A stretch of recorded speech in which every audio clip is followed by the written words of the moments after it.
Okay, in our previous videos, we had an introduction to representing objects in what we called views, and more specifically the three-view orthographic projection.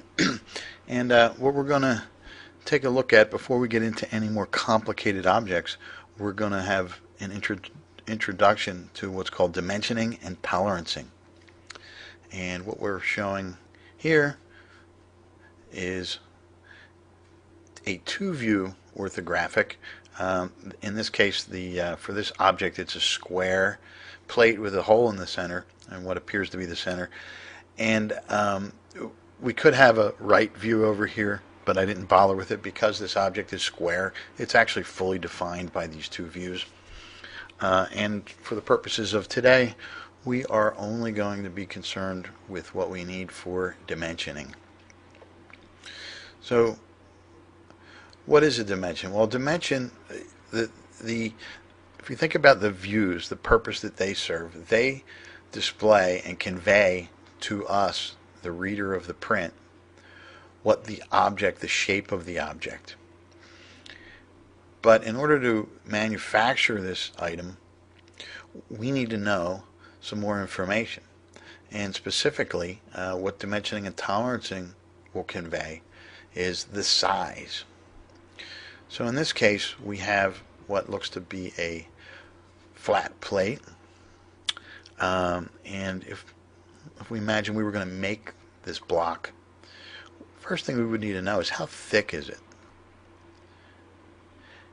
And the way that's conveyed is the drafter will draw two extension lines from each of the top and the bottom surface that makes up the thickness of this plate. And between those, he will put an arrow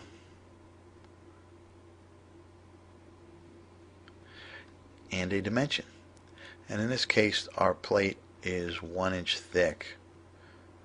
So he draws 1.000.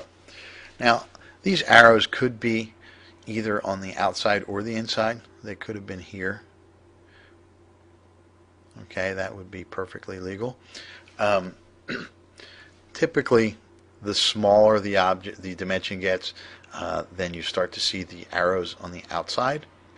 And on the larger dimensions, the arrows will be on the inside. It also would be acceptable for him to dimension it in this fashion, with the dimension on the outside and the arrow on the inside. Or he could put both the arrows and the dimensions on the outside.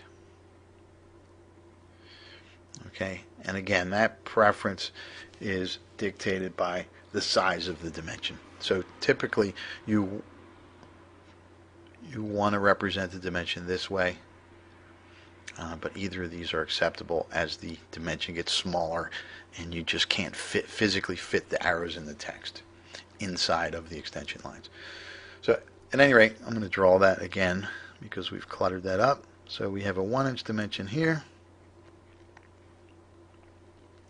and that tells us that we need to go get a piece of material that's 1 inch thick, or at least 1 inch thick, in order to start making this item. Well, the next thing we need to know is what are the dimensions of the outside edges, right? The length and the width. Well, in this case, this block is 4 inches long,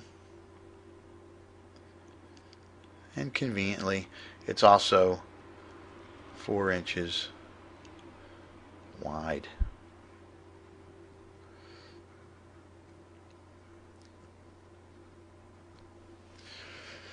So, with that information, we now know that we need to get a 1 inch plate, and we need to start at least with a piece of plate that is no less than 4 inches long and 4 inches wide, or 4 inches square.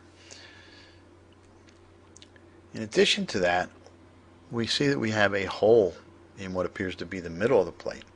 So the drafter would give us a circular dimension,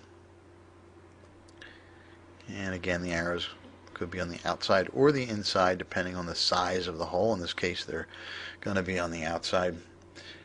And then he would say that this is a 0.750 diameter. He could also represent this, and it's more common nowadays to represent it with a diameter symbol and then the number 0.750. Okay? Either of these you would see on drawings, depending on whether they are newer or older drawings. Now also, because this hole goes through, we can see that by the hidden lines, but frequently they will assist us by annotating through after the dimension of the hole. And yes, they will spell it that way. And that just indicates, by looking at the dimension without finding the hole in the other view, that tells us right away that yes, this hole gets drilled all the way through the part.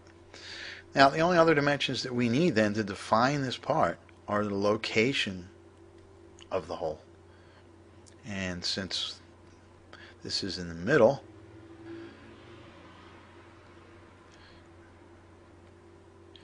the hole is going to be located 2 inches, or half of the overall length, from the left edge, and 2 inches